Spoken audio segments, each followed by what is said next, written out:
नहीं जी, ये स्कूल आपको दिखाते हैं जी। गवर्नमेंट आफ्टर स्कूल हैं इस वक्त, और बाकी जो है इंशाल्लाह ताला वो आपको दूसरे तरीके से दिखाएंगे। देखें यहाँ पे बागीचा लगा हुआ है, ये मिडिल स्कूल है, कोई हाई नहीं है। और मज़ेदार बात यह है कि एक बंदे की काविश है, सिर्फ ये एक बंदे की काविश है। आज यहाँ पे आल इमरान फाउंडेशन का प्रोग्राम था, ये आप इसके दरख्त ये देख सकते हैं। यहाँ पे कितना खूबसूरत अंदाज में आपको खुश आमदीद कहा गया है, ठीक है जी।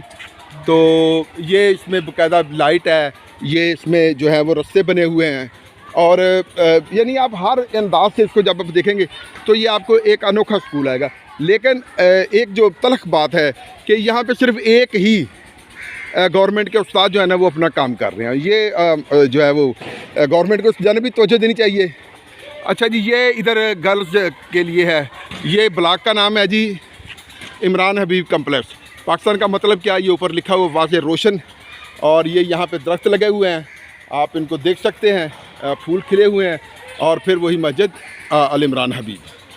तो ये माशाल्लाह वो स्कूल है जिसकी वो एक बंदा है, वो उस बंदे से भी आपको मिलाते हैं।